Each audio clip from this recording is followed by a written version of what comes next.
মধ্যে কোন রকমের বিভাজন করার চেষ্টা করবেন না। কয়জন আছেন বরিশালে? কয়জন আছেন?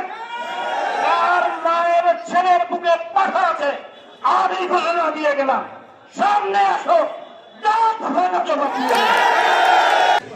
আমাদের নেতৃত্বে দায়বদ্ধতা কোন রকমের কোন নির্দেশনা আমাদের চেয়ারম্যান মহোদয় সরাসরি আমাদেরকে দিয়ে থাকেন। মাঝখানে কোন ব্রিজ আমাদের মাঝে নেই। চেয়ারম্যান টু বরিশাল মহানগর বিএনপি।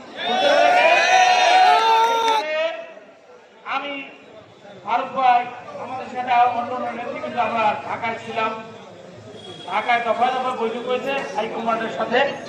সেখান থেকে আমরা কিছু নির্দেশনা পেয়েছি। নির্দেশনার সামান্য অংশ হলো এইটা, বরিশাল মহানগর বিএনপি ট্রেন চলা শুরু করেছে। ইনশাআল্লাহ এই ট্রেনে যে যথাসময় উঠতে না পারবেন তিনি আবারও পিছিয়ে পড়বেন। আমরা কিছুদিন পূর্বে জানতে পেরেছি জনৈক বিএনপি নেতাকে লাঞ্ছিত করা হয়েছে। সেখানে আবার মানববন্ধনের কর্মসূচি পালন করছে।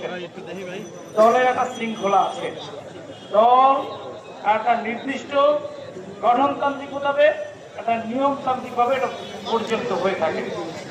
এই নিয়মের বহির্ভূত পরিপন্থী কোনো কাজ করলে তারা বিএনপির আইন মানলেন না, জনাব তারেক রহমানের সিদ্ধান্ত মানলেন না।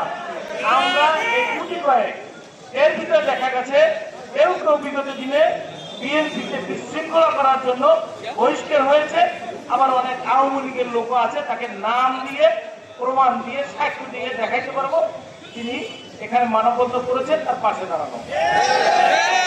আমরা তাকে যেহেতু আমরা বিএনপি আমরা মাইনাসের রাজনীতি করি না।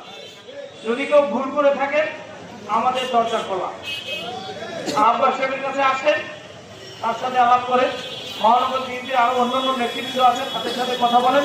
ভুল ত্রুটি হলে কোথাও কোন রকমের আমাদের বিএনপির কর্মী নেতা যদি লাঞ্ছিত হয় বা অপমানিত হয় বা কষ্ট পায়, সেটা মহানগর বিএনপি কোনো কোনো আমরা সেটা ছাড় দেবো না।